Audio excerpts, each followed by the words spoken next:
Mari kita berdoa. Bapa di surga, dikuduskan namamu, datang kerajaanmu jadi kehendak-mu. Berkati firman-mu, berkati kami semua. Darah Yesus sucikan kami, darah Yesus bentengi. Lawat kami semua Tuhan, dan nama Tuhan dimuliakan. Demi nama Yesus, yang percaya katakan, silakan duduk, shalom. Hari ini kita akan bahas tentang merehab. Apa saudara? Jadi merehab orang yang habis terkena setan. Untuk ngusir setan itu paling cepat. Tapi ngerehabnya yang perlu waktu. Jadi saudara harus tahu bagaimana cara merehab orang yang terkena kasus kerasukan, kasus terkena guna-guna. Itu cara merehabnya beda-beda. Saudara. Jadi saudara harus tahu bagaimana cara untuk merehabnya sampai dia sembuh. Amin. Amin. Nah, mari kita buka Alkitab kita saat ini. Di dalam Injil Yohanes. Jadi tema hari ini untuk rehab. Apa saudara? Rehab orang yang habis terkena setan. Ngomong sama sebelahnya, kamu keluar dari rehab enggak? Nah, Injil Yohanes pasal 8. Injil Yohanes pasal 8 ayat 30 sampai dengan 35. Injil Yohanes pasal 8 ayat 30 sampai dengan 36. Saudara yang ganjil, saya yang genap. Injil Yohanes pasal 8 ayat 30 sampai dengan 36. Saudara yang ganjil, saya yang genap. Setelah Yesus mengatakan semuanya itu, banyak orang percaya kepadanya.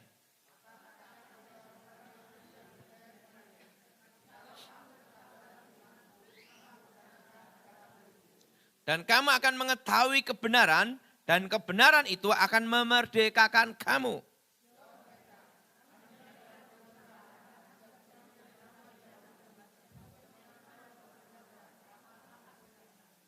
Kata Yesus kepada mereka, aku berkata kepadamu, sesungguhnya setiap orang yang berbuat dosa adalah hamba dosa.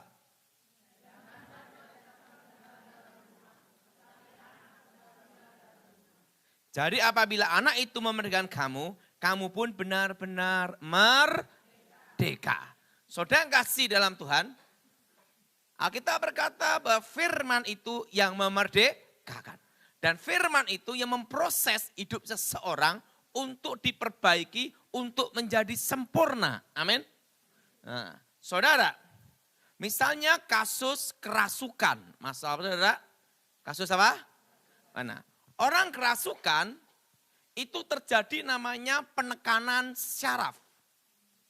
Apa saudara? Penekanan apa? Syaraf. Orang kerasukan itu roh manusia dibuat tertidur di alam mimpi. Berarti ini berhubungan dengan alam bawah sadar.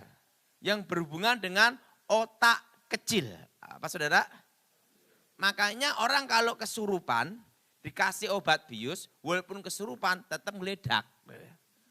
Nanti saudara, karena apa? Ini berhubungan dengan otak kecil. Alam bawah apa?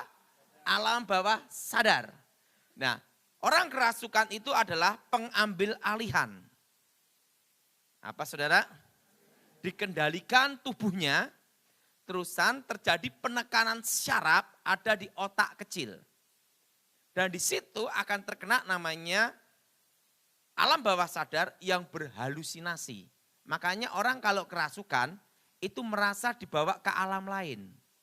Kerajaan, gua atau di satu tempat. Nah itu berhubungan dengan otak kecil alam bawah sadar. Makanya kalau orang habis kerasukan, begitu sadar setannya keluar, kepalanya sakit. Ibaratnya sudah dicengkram gini, ini loh. Dicengkram gini, ini ya. Habis dicengkram, lepas. Nah saudara saya mau tanya, saudara tanganmu diikat kencang sekali. Setelah itu dilepas. Begitu lepas, bengkak enggak? Bengkak. Berarti ada sesuatu yang bikin apa? Memar, betul? Penekanan. Nah demikian orang kerasukan, itu pada waktu roh itu masuk, itu mencengkram otak kecil. Untuk mengendalikan badannya. Jelas? Jelas? Makanya begitu sadar kepala pusing. Makanya kalau kasus kerasukan habis lepas kepala sakit. Nah setelah lepas tugas kita sebagai hamba Tuhan atau tugas saudara sebagai keluarga harus ada follow up. Karena kalau enggak di follow up ini lama-lama dia jadi sarno. Tahu sarno? Sarape keno. Makanya sering ada kasus kerasukan, hari ini diusir setannya keluar, tetapi masih berminggu-minggu masih manifestasi. Padahal setannya sudah keluar, tapi itu manifestasi kejiwaan. Ngerti maksud saya? Ngerti mas saudara? Karena ada pembengkakan ada di otak apa? Kecil. Nah cirinya apa? Saudara perhatiin, semua orang yang habis diusir setannya keluar, kepalanya pusing. Yang kesurupan. Nah pertama, dia akan merasakan diikuti terus. Merasa apa saudara? Merasa apa saudara? Merasa apa? Diikuti terus. Karena apa? Dia akan banyak halusinasi. Nah kadang kalau orang itu enggak ngerti, dikira dia masih kena setan terus. Nah ini membuat proses penyembuhannya lama. Apa saudara? Proses penyembuhannya apa saudara? Proses penyembuhannya apa? Lama. Ingat saudara, iblis menyamar menyerupai malaikat apa? Terang. Nah, begitu setannya keluar, ingat dia akan menyamar. Nah menyamar gimana? Berbagai macam bentuk. Tetapi itu tidak masuk dalam tubuhnya, ada di luar tubuh. Ngerti? Nah biasanya dia akan sering melihat roh orang mati. Jelas? Jelas? Jelas? Roh apa? Roh orang mati. Bahkan nanti kalau ada acara-acara kematian, dia bisa ngelihat roh itu keluar dari tubuh. Tapi itu sebenarnya adalah halusinasinya. Nah jadi ingat, dan proses ini perlu waktu kira-kira sampai 3-6 bulan. Kalau yang parah bisa 1 tahun. Ingat, orang kalau mukul itu hanya 2 detik. Nyembuhin pukulan bisa mingguan. Betul. Ingat, penekanan apa? Otak kecil. Jelas? Jelas? Nah, ingat, jadi dia harus pertama, kita harus tahu dulu bahwa itu ada gangguan di otaknya ini. Nah makanya saudara harus tahu, wah ini kasus kerasukan. Nah makanya ada yang kasus kerasukan sampai berulang-ulang, padahal dia udah lepas. Nah itu pentingnya karunia membedakan roh, ini kena setan atau tidak. Suatu kali ada pembantu pejabat, itu manifestasi kayak kerasukan. Wah kayak kerasukan gini-gini. Nah kerasukan gini-gini, wah gini, sampai teler gini-gini, wah. Nah pendetanya doa, dalam nama Yesus, dalam nama Yesus. Yang doain tidak satu pendeta, banyak pendeta sampai berminggu-minggu. Nah ini pentingnya karunia membedakan roh. Nah saya diminta datang ke tempat pejabat penting itu ya. Dia pejabat pajak di Minerba, batubara. Mineral batubara. Cepat penting ya. Saya lihat, wah ini bukan kasus kerasukan. Ini kejiwaan. Saya mau tanya, tapi ini juga ada obat juga ini, ada ngobat juga ini. Saya tanya, pembantunya, ini bukan kerasukan, jangan didoain. Itu pentingnya kalau membedakan roh. Memang waktu yang pertama itu memang dia kerasukan. Setelah lepas, nah dia punya pacar ngomong, kalau kamu susah tidur, minum obat ini vitamin. Nggak tahu yang dikasih pil koplo. Sama pacarnya. Jadi apa?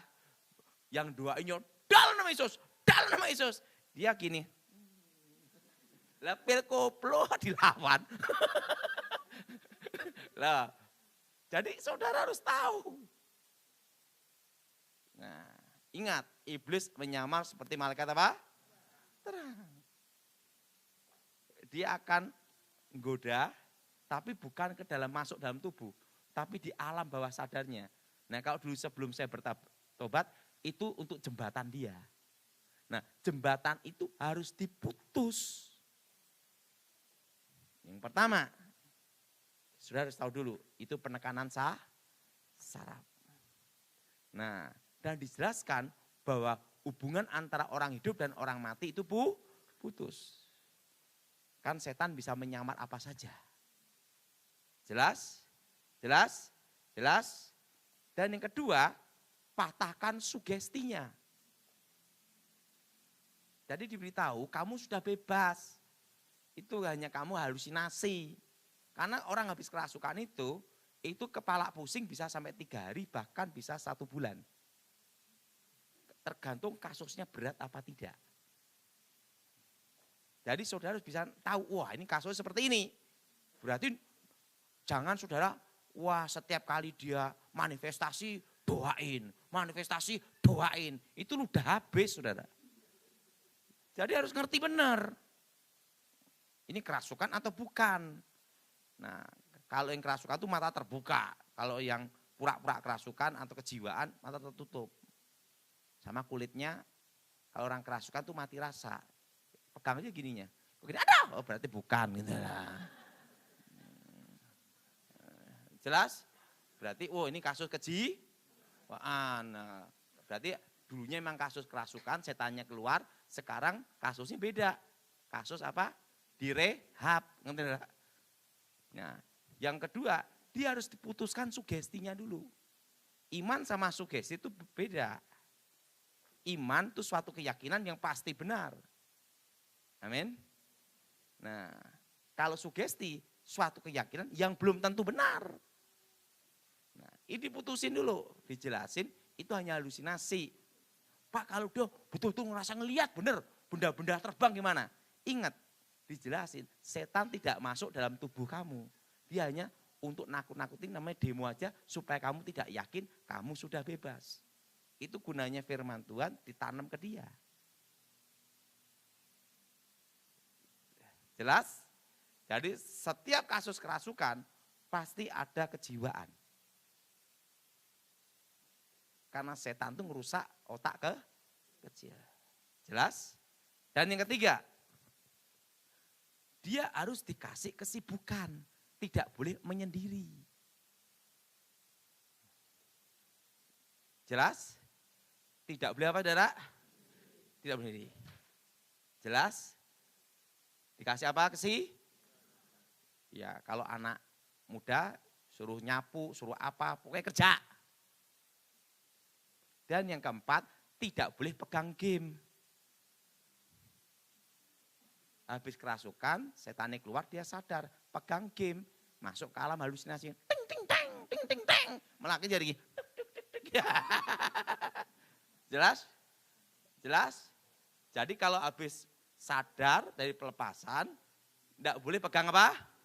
Game. Kenapa pegang game? Nanti kan malah mancing alam bawah sadarnya, betul? Betul? Nanti malah kasusnya malah tambah lama, tambah pusing kita ngurusinya, betul? Jadi jauhi apa? Game. Sama jauhi film horor. Nah, habis dari pelepasan setannya keluar. Lihatnya film horor terus. Lah kejiwaannya kok kumat terus, betul enggak? Kapan selesainya? Betul? Betul? Harus ada masa rehab, ini penting sekali. Betul? Ingat, 3 bulan, 6 bulan, sampai 1 tahun. Enggak boleh lihat film horor. Lihat apa? Tom Jerry aja ada. Oke, lihat yang pokoknya yang tidak berbau horor lah gitu, ngerti enggak? Supaya tidak memancing sugestinya. Karena orang yang habis dari pelepasan, orang kerasukan itu, ingat, iblis akan berusaha menyamar. Menjadi malaikat apa? Sekarang oh akan bantu dia, kebuai apa, gini. Nah itu saudara. Jelas? Jauhi apa? Game. Kedua apa? Film apa? Ketiga. Horor. Yang keempat film horor. Nah habis dirasuk setan. Setannya keluar, lihatnya film horor. Nah gimana? Bukan masuk lagi. kasusnya tambah lama. Kita yang doain yang capek. Betul? Betul? Karena masa rehab ini penting. 3, 6 sampai maksimal kalau parah 1 tahun. Nah, yang kelima, dia belajar suruh muji menyembah Tuhan. Karena Allah bertahta di atas pujian. Nah, jadi 5 ini pada waktu kasus kerasukan, ingat, setan itu akan mengikat dirinya, namanya sebelum bertobat namanya jembatan. Nah, jembatannya ini sebenarnya berhubungan dengan alam bawah sadar. Ini yang harus diputuskan demi nama Tuhan Yesus. Dan dia harus banyak baca Alkitab. Nah, kalau yang kasus kerasukan gini nih, suruh banyak baca kitab Mazmur. Kitab apa, Saudara? Kitab apa? Mazmur. Sama kitab Amsal. Supaya tidak goblok. Jelas? Jelas? Jelas? Jadi kitab apa? Mazmur. Dan kitab apa? Supaya tidak apa? Nah, jadi dia supaya ngerti. Jelas? Karena kasus pelepasan itu nanti ujung-ujungnya pasti di situ. Habis jadi pelepasan, habis sadar, suruh baca kitab bilangan. Ya mumet. Suruh ngitung terus. Kitab bilangan sama kitab imamat. Ya bingung dia malahan. Betul? Nah, kecuali kalau semua Alkitab harus kita baca. Oke, harus. Tetapi untuk kasus pelepasan ini, jangan yang berat-berat dulu. Apalagi saya, habis dilani pelepasan, mati-mati aja tidak lulus, gimana mau kita bilangan? Jadi kitab apa adalah Mas? Dan kitab apa? Amsal. 2 kitab ini, suruh mempelajari betul-betul. Nah, jelas? Nah, terus suruh baca bolak-balik. Bolak-balik. Kalau dia bosan gimana Pak Daud? Nah, kalau seperti ini, hindari kisah-kisah yang berhubungan dengan perang. Kalau di Alkitab ada Raja Daud perang gitu lah. Nah, betul? Nah, itu memang kalau sudah sembuh harus dibaca, betul enggak? Tapi kalau sebelum dia proses penyembuhan ini supaya dia itu tidak terbawa alam halusinasinya itu loh, Saudara. Nah, itu kitab Mazmur, kitab Amsal. Kalau dia mau nambah lagi ada Injil Yohanes atau Matius. Nah, harus ngerti Matius, Lukas, gitu Saudara. Pokoknya jangan dikasih ini, wah kitab Wahyu, wah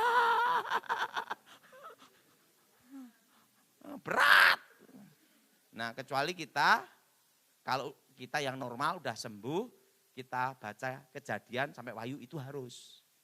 Supaya kita tahu semua kehendak dan rencana Tuhan dalam hidup kita, betul? Tapi untuk kasus yang seperti ini kan harus ada tahap-tahapnya Saudara.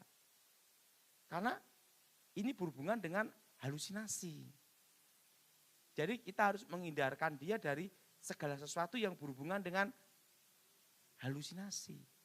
Yang menciptakan halusinasi. Gitu Saudara. Nah kalau kita tidak bisa merehabnya, melayani pelepasan, ya kasihan harus yang kena gimana. Yang penting itu follow up-nya. Makanya kalau saya biasanya suruh baca kitab apa? Mazmur, kitab Amsal, Injil Yohanes, Matius, Lukas. Suruh baca. Jelas? Nah sekarang yang kedua. Ini kalau kasus tentang kena guna-guna ilmu pelet. Nah, kalau kasus pasang susu, nah kasus kena apa itu guna-guna ilmu pelet seperti kayak apa namanya itu mens tuh, ada yang juga pakai merica, kembang atir. Pokoknya intinya ilmu untuk menundukkan lawan jenis, ilmu guna-guna, ilmu pelet. Nah, ilmu guna-guna, ilmu pelet ini sangat jahat, Saudara. Jahatnya kenapa? Pada waktu masuk ke dalam diri seseorang, ingat ini, ingat, begitu masuk ke dalam diri seseorang, ini akan mengubah karakternya 7 kali lipat tambah jahat. Apalagi sebelum kena ilmu pelet, dia sudah ada karakternya dikit-dikit berzina. Begitu kena pelet, dia terfokus hanya sama perempuan itu terus. Nah setelah itu dilepas, setannya kan keluar. Tapi bibit yang ditinggalkan ini, itu kan karakternya jadi sudahan. Itu karakternya jadi tambah kacau. Kalau dulu bibitnya kecil, begitu setannya keluar, udah langsung rusak karakternya, wah jadi bandot kan gitu. Nah, cara ngerehabnya gimana? Kan gitu, betul? Betul? Misalnya suaminya kena pelet, guna-guna, oke, lepas. Tapi perlu ingat cara ngerehabnya penting. Karena karakter udah terlanjur dirusak. Segala sesuatu yang dirusak, untuk memperbaiki itu perlu waktu. Nggak bisa langsung sembuh. Enak amat. Kecuali satu, mujizat Tuhan. Amin. Tapi rata-rata kasus ilmu pelet, jadi ingat, makanya saya tuh kalau orang habis kena ilmu pelet, itu harus ada rehabnya, itu penting. Nah, rehabnya gimana? Ingat, orang yang habis kena ilmu pelet, setannya keluar. Ingat, orang kalau selingkuh, pasti kan tukang tipu, betul enggak?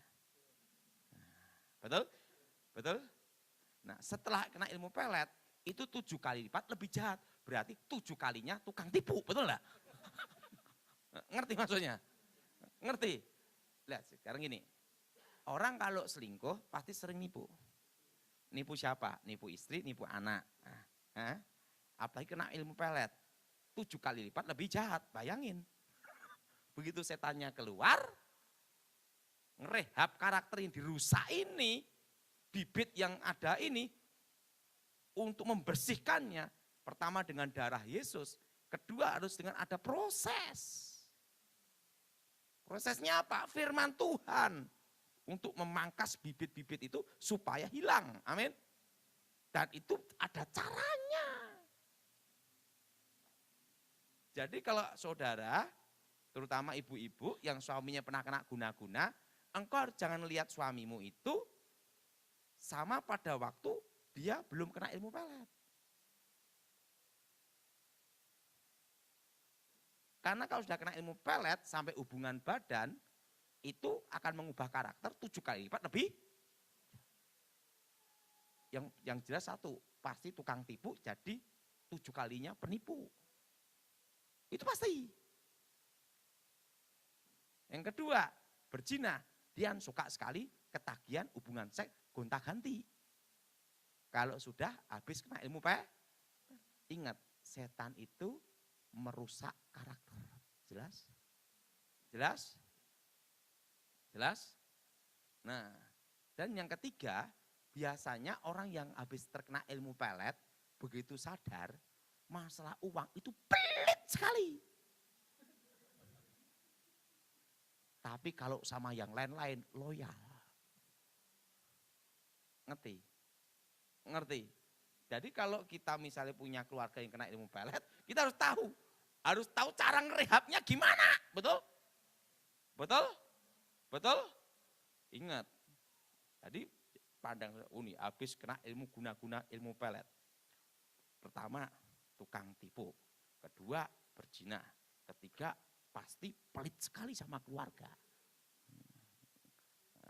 Jelas? Nah, caranya gimana ngerehabnya ini? Kalau enggak, ini bisa lebih parah. Kalau dulu kena setan, sekarang jadi karakter kan gitu. Betul? Betul? Nah sekarang untuk inilah saudara datang untuk belajar. Ingat, jangan sampai on. Nah, betul? Nah sekarang saya kasih tahu. Pertama, ini langkah pertama, kalau punya suami atau anak atau keluarga yang kena ilmu pelet. Pertama, uang dikunci dulu. Ngerti? Ngerti? Karena kita tahu Tukang ngerti? Ngerti? Uang di apa? Dikunci dulu. Karena ingat, tukang becak susah selingkuh. Nggak ada duit, betul nggak? Siapa yang setuju angkat tangan? Betul? Betul? Betul? Dan jadi pertanyaan, kita harus tahu dulu. Merehab itu penting. Makanya kalau habis kena ilmu pelet, dia pegang duit banyak, proses untuk sembuhnya lebih lama. Nah, supaya lebih cepat sembuh gimana? Uangnya dikunci. Jelas? Uangnya apa dia apa? Dikunci. Penting dia dikasih makan, gaji, tinggal di rumah, udah. Karena kita harus siap sebagai keluarganya. Jadilah tukang tipu, pasti tukang tipu. Udah. Karena mantra itu merusak karakter. Jelas? Dan tahu enggak, untuk proses untuk membentuk karakternya supaya pulih lagi, itu perlu waktu 3-5 tahun.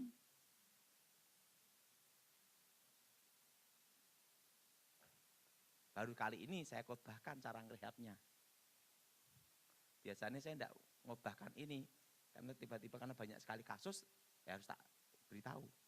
Supaya banyak orang bisa merehabnya. Jelas? Jadi uangnya dikunci.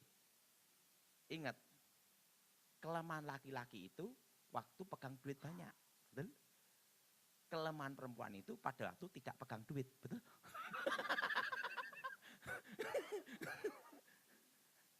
Betul? Yang setuju angkat tangan. Berarti pelaku. Betul? Betul? Nah, jadi ingat, begitu dia kena pelet, sadar, pihak keluarga harus segera merespon ini. Kunci uang dah. Karena kita tahu, kalau dia pegang duit, pasti dia berzina. Karena apa? Karakter udah dirusak. Jelas saudara? Ibaratnya jadi ketagihan. Orang kena narkoba, itu harus ada rehabnya. Betul? Betul? Makanya harus dikunci. Ingat, kita harus tahu. Wah, jadi tukang tipu. Itu 3-5 tahun. Nah, jelas? Nanti biasanya pinter ngomong, saya untuk modal, saya mau kerja sendiri, mau ini, bablas. Kok Pak Daud hafal? Kan bekas dukunnya. Kan tahu larinya kemana itu udah tahu. Arahnya kemana itu udah tahu. Ngerti? Jadi dipegang apa uang. Kalau itu kita orang tuanya harus kompak. Kunci duitnya udah. Supaya waktu proses pemulihan ini kan sampai 3-5 tahun loh saudara. Nggak bisa sebulan loh. Kecuali mujizat Tuhan. Perlu proses. Jadi kita harus tahu, bukannya saya ngajarin negatif thinking, bukan. Kenyataannya gitu. Karena saya nangani kasus, jadi saya tahu. Karena apa? Roh itu akan membentuk karakternya dia. Jelas? Jelas? Jadi tukang apa? Tipu. Nah, dan yang kedua, kecanduan untuk berzina. Kalau enggak ada duit, siapa yang mau kan gitu. Betul? Betul? Nah, itulah cerdik seperti ular, tulus seperti merpati. Kenapa Alkitab mengatakan cerdik dulu baru tulus? Kalau tulus dulu dicaplok ulose. Ngerti? Maka cerdiklah seperti ular. Ya, ingat, pertama kunci apa Kedua, dia ada kecenderungan ketagihan untuk perzinahan, seks. Jadi kunci uangnya dulu. Ini untuk cara merehabnya. Jelas? Cara apa saudara? Merehabnya. Dan kita harus tahu karakternya membentuk dia jadi tukang 7 kali lipat lebih cepat, parah. Nah, ketiga. Ya, setelah itu cara merehabnya gimana? Yang ketiga, dia harus ada pembimbing rohani. Dan usahakan umurnya lebih tua dari dia. Dan pembimbingnya jangan yang bekas orang kelainan seks.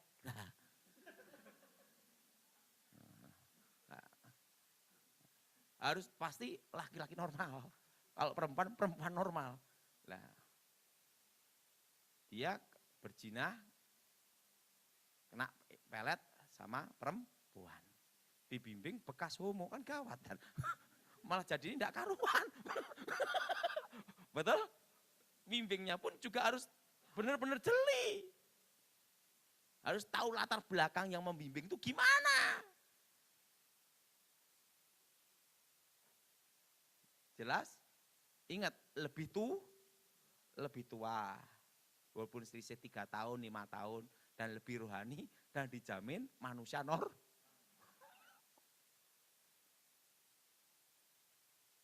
yang kena guna-guna perempuan. Setannya keluar, dia sadar. Sadar kan? Dibimbing sama bekas lesbi, kan lebih parah. Udah ada bibit itu jadi tambah parah. Betul? Yang bimbing pun harus orang normal. Dan tidak boleh ada latar belakang kelainan apa? Seks. Nanti kalau kelainan seks, bukannya tambah parah, habis ketemu ular malah ketemu nogo, betul enggak? Betul? Betul? Betul? Jadi yang bimbing pun harus betul-betul normal. Dan tidak ada kelainan seks. Oh, hati-hati loh saudara. Karena kalau orang yang kelainan seks, setannya keluar, dia sadar. Tapi kan masih ada proses-proses seperti itu, betul? Perlu waktu lama juga. Ya, pas dia kumat gimana? Bertobat pun harus ada pembentukan karakter. Itu prosesnya agak lama, betul? Untuk melawannya. Ingat, pertama kunci, kedua apa saudara? Pembimbingan rohani. Di rohaninya lebih tua dan tidak boleh apa? Bekas kelainan apa? Harus orang-orang normal. Jelas? Dan yang keempat, dekatkan dengan anaknya. Karena orang yang habis kena guna-guna, rata-rata suka ngalamun, pikiran kosong, suka mengkayal. Nah, itu dekatkan kemana saudara? Ke anak apa? Anak kandungnya. Supaya dia apa saudara? Tidak ingat yang lagi. Jadi ada bukan. Jelas? Jelas? Ada apa saudara? Jadi adakan family altar. Satu keluarga, suami istri, anak-anak memuji menyembah Tuhan. Supaya waktu Tuhan hadir untuk membentuk karakternya. Pokoknya untuk membimbing orang yang kena ilmu pelet guna-guna minimal 3-5 tahun. Jelas? Dan pembimbingnya harus laki-laki, kalau laki-laki normal, perempuan normal. Jangan bekas. Malah tambah apa? Parah. Nah, setelah itu didekatkan sama anak kandung. Dan dia usahakan dekat dengan orang tuanya. Kenapa dekat dengan orang tuanya? Supaya ada bimbingan. Ingat. Jadi untuk merehab ini mudah atau susah? Yang susahnya apa? Dia diubah jadi tukang tipu ini loh. Kita harus lebih pintar daripada tukang tipunya dia. Betul enggak? Seorang penipu pasti lebih pandai satu tingkat dengan yang ditipu. Buktinya bisa ketipu. Jelas? Jelas? Ya, jadi ingat, bimbingnya ini perlu apa saudara? Tahap. Jelas? Jelas? Nah, dan yang kelima, orang yang habis kena ilmu pelet guna-guna gini, begitu sadar, usahakan jangan masuk ke dalam tim pelayanan.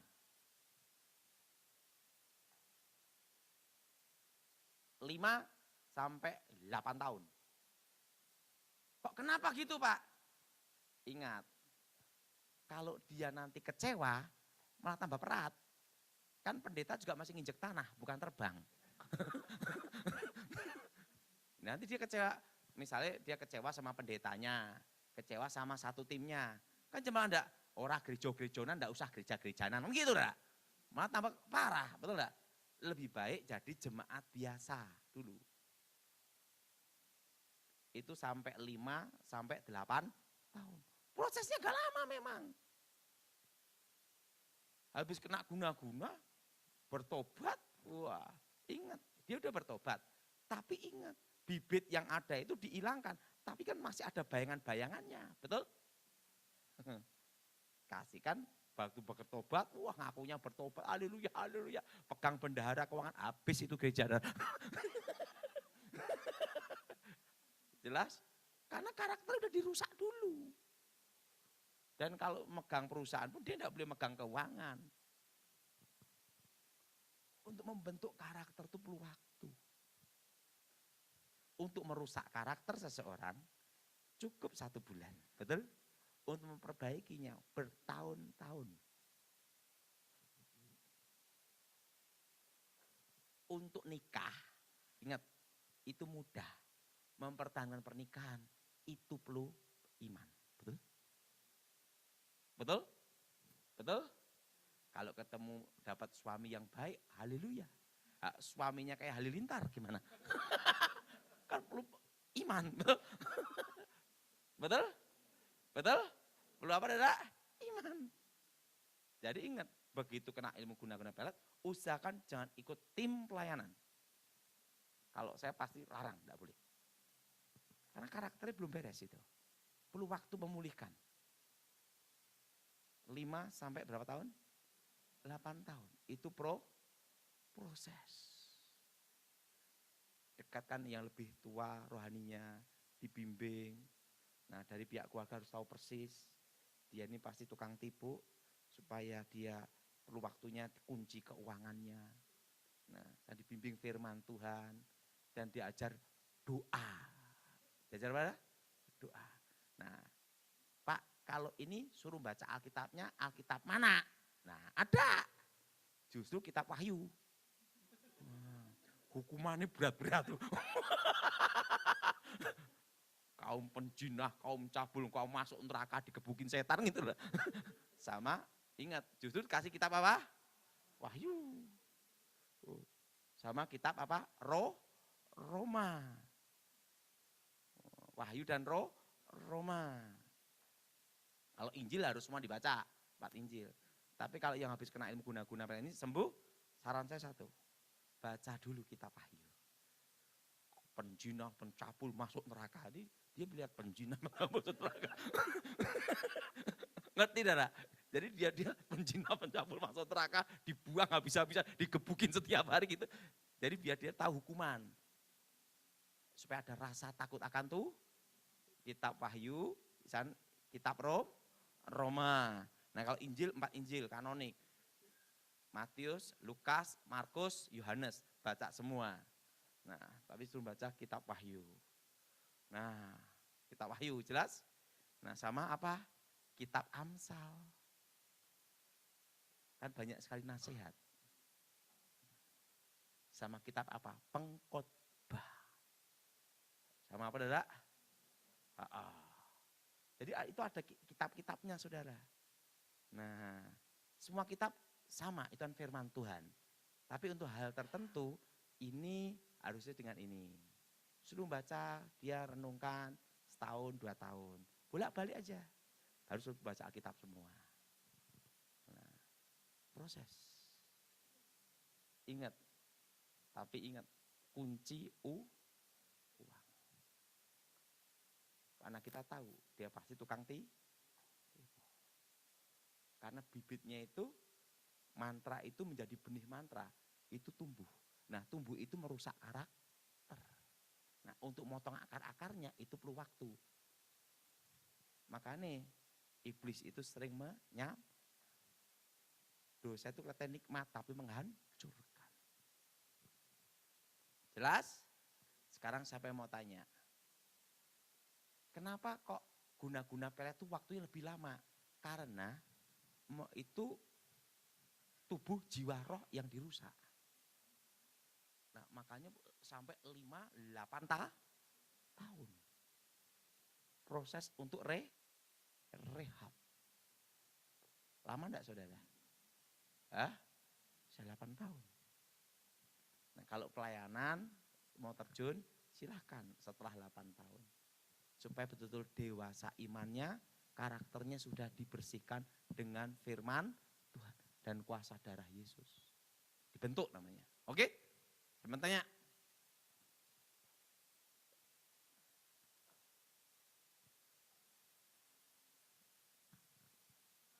Ya.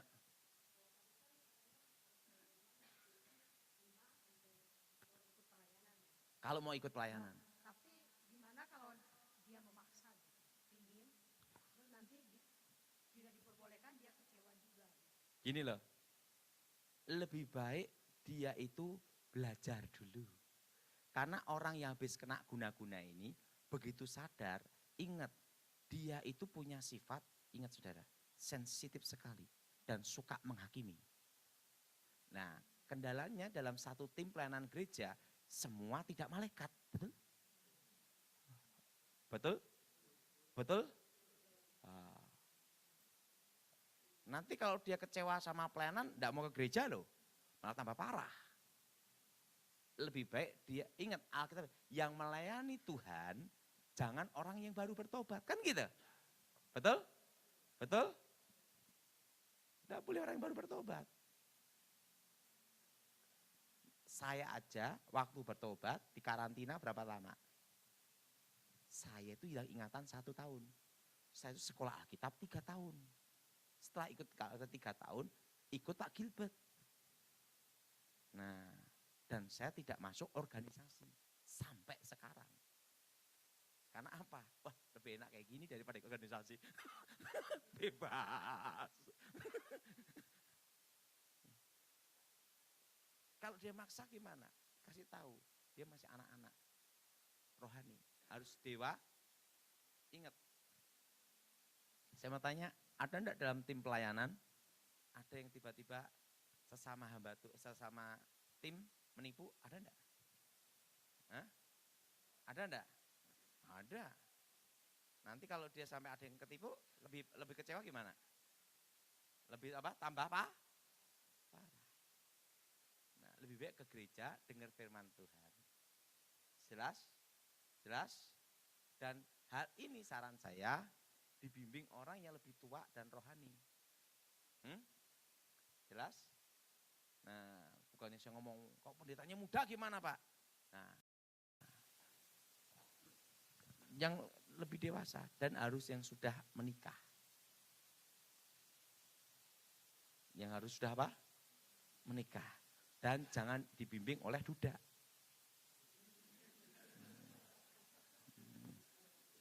Betul?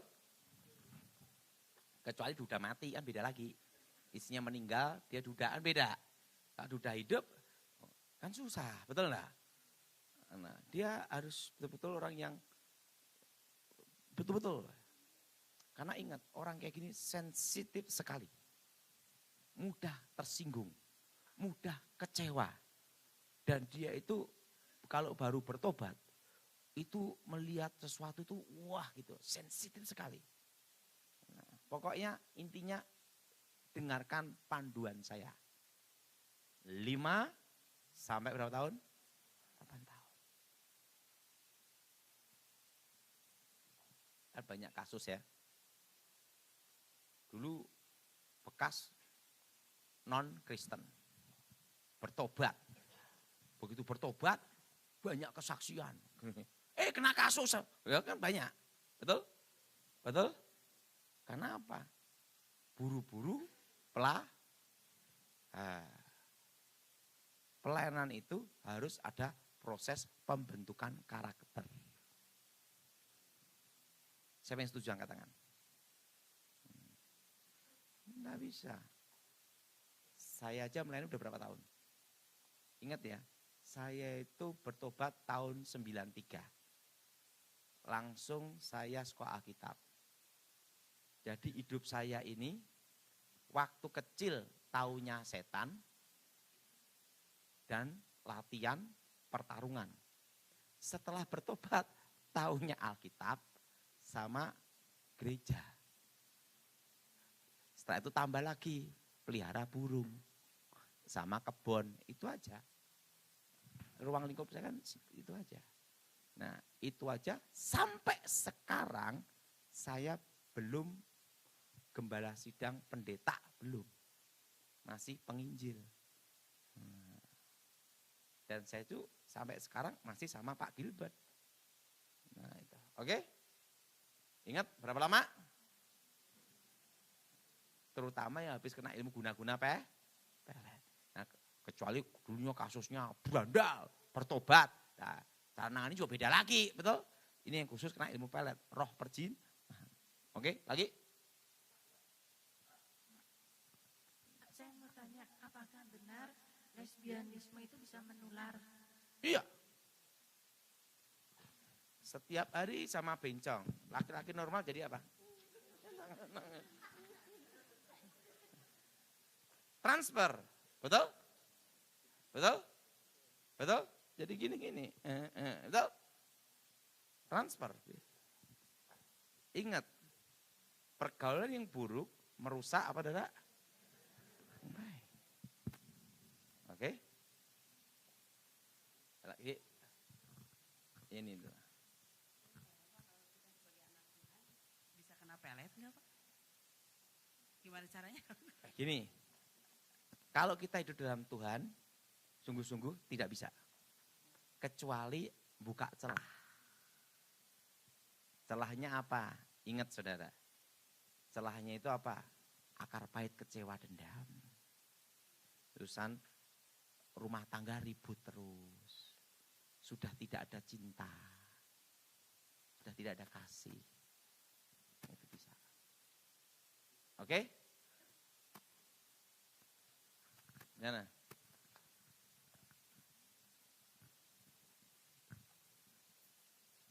Ternyata suami saya tuh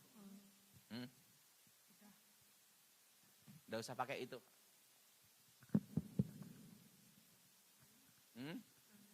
terus udah komanya 3 kali. Apa? Komanya udah koma 3 kali. Stroke 8 kali, koma 3 kali. Belum 10 kan?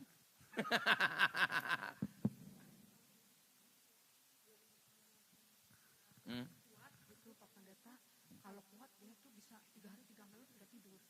Dia bisa bangun, bisa duduk, bisa marah-marah terus teriak-teriak sampai 3 hari. Nanti kalau udah itu dia dalam waktu seminggu misalnya lemes, bangun juga nggak bisa apa-apa. Terus Harusnya diajak ke sini. tadi lagi Supaya saya lihat tuh setan atau kejiwaan. soalnya Karena dikira setan enggak taunya orang gila, betul enggak? Ada bedanya. Pak Pendeta itu kan saya udah ke psikiater gitu. Sampai itunya tuh sampai obat penenang tuh udah nggak mempan lagi. Dia nggak bisa tidur jadi biarpun obatnya. Harus lihat dulu baru tahu. Oh gitu ya. Oke, lagi. 3 kali selesai. Lagi. Jadi ingat cara membimbingnya berapa lama? 3-5 tahun.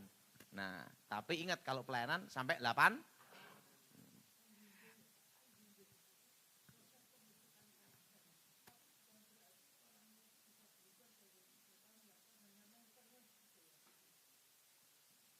Pokok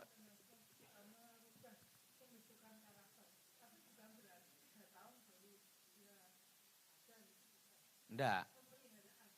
Untuk, oh iya betul. Tapi ingat, waktu maintenance ini jangan sampai kita sendiri ketipu. Karena karakternya diubah jadi Oke. Oke. Ya, Pak mau nanya gimana ngebedain kalau satu penyakit beneran atau dikirim orang gitu. Soalnya Ada. kan ke dokter kata dokter nggak ada apa-apa. Terus pindah dokter nggak ada apa-apa. USG berkali-kali. Nanti bulan depan ini lagi tapi nggak ada apa-apa. Nanti kita cek lagi nggak ada apa-apa. Sementara makin hari makin bengkak gitu Pak. Itu gimana benar kata orang? Gini, Jangan-jangan dikirim orang. Kalau kena santet itu dicek darah tidak ada penyakitnya. Iya, darah udah, Udah. USG udah. Kedua, kalau di rongsen, udah, tapi katanya nggak ada apa-apa. Kalau tidak ada benda-benda asing, Yang nggak ada berarti katanya. kalau itu kena santet pasti ada benda-benda asing. Kayak paku, jarum di situ. Kelihatan. Di rongsen kelihatan. Gitu. Tapi itu enggak sih, cuman kan makin bengkak. Nanti 2 minggu lagi di USG, nanti sebulan lagi, nanti 3 bulan. Tapi hasilnya nggak ada apa-apa semuanya. Udah di ronsen, di USG udah ini. Dan beda dokter, beda rumah sakit, hasilnya seperti itu juga. Tumpang itu suami apa? Saya. Ibu. Iya. Nah, nanti kita doa. Saya lihat ya. Iya, Pak. Oke. Sekali lagi. Makasih Pak.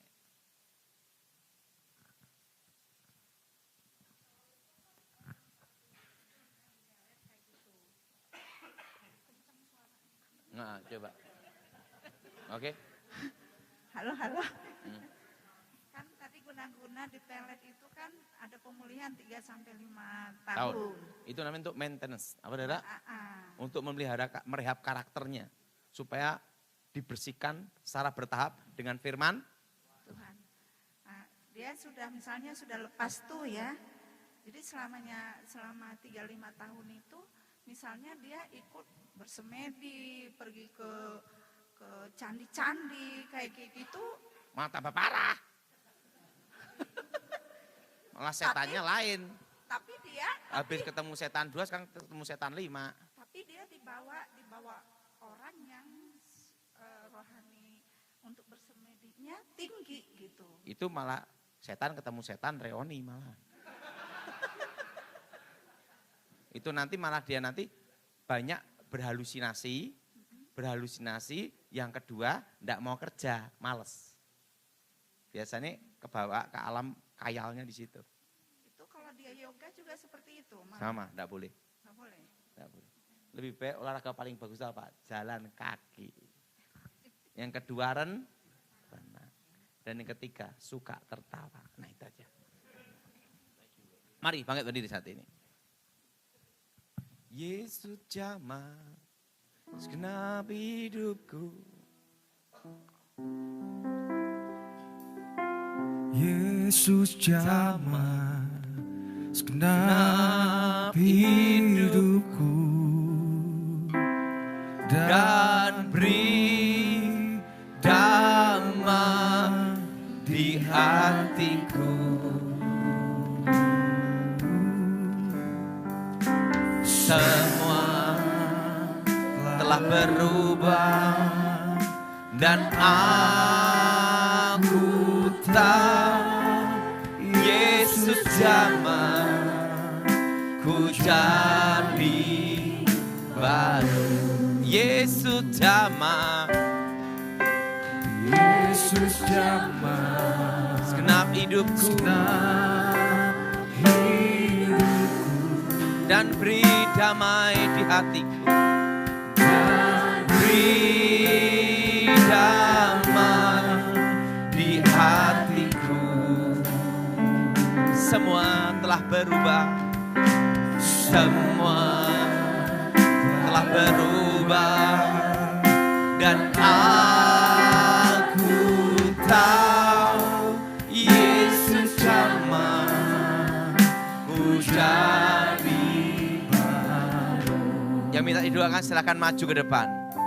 Yesus jamah segenap hidupku dan beri damai di hatiku. Semua telah berubah. Semua telah berubah. Dan aku tahu Yesus jamah ku jadi baru. Angkat tanganmu. Yesus jamah, Yesus jamah segenap hidupku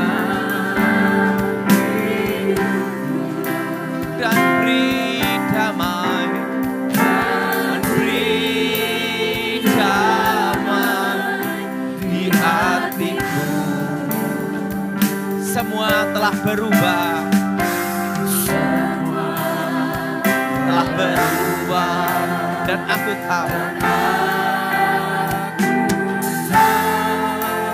Yesus jamah Ku jadi baru.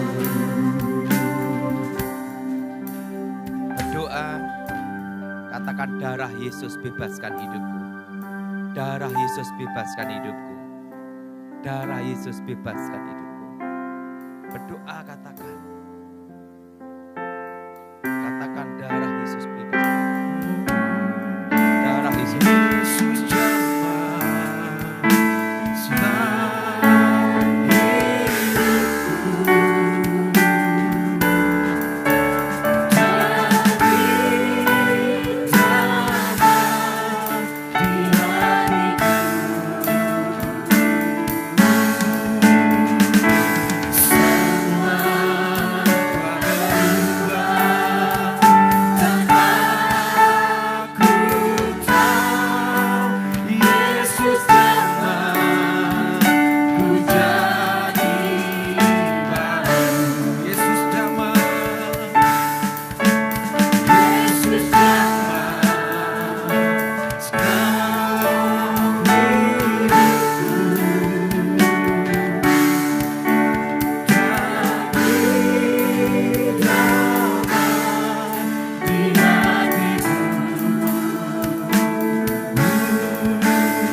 senang hidupku.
jamah segenap hidupku dan beri damai,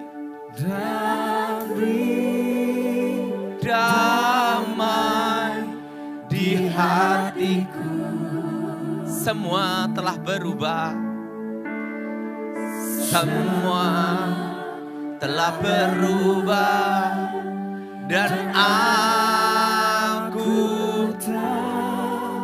Yesus jamah ku jadi. Saudara yang sakit, pegang tangan kananmu, angkat tanganmu saat ini. Ikuti saya.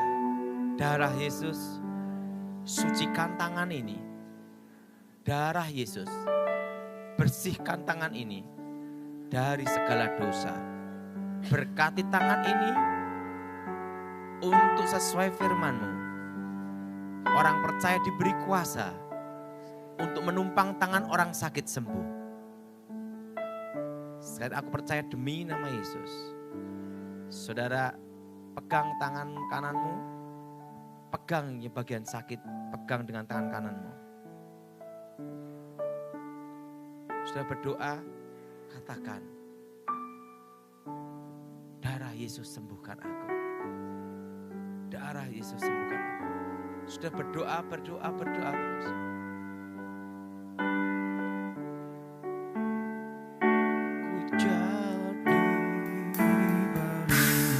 Berdoa terus. Berdoa kata darah Yesus.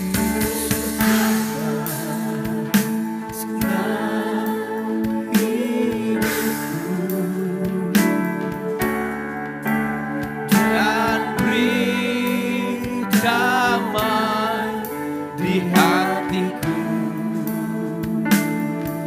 Semua telah berubah. Telah berubah. Dan aku Yesus jamah ku jadi. Katakan, darah Yesus sudah sembuhkan aku. Darah Yesus sudah hancurkan kutuk. Darah Yesus sudah hancurkan penyakit. Darah Yesus sudah hancurkan virus. Segala penyakit kanker, segala kutuk penyakit, kami cabut, kami usir keluar dalam nama Yesus. Darah Yesus sembuhkan. Darah Yesus sembuhkan. Angkat tanganmu, katakan, Yesus jamah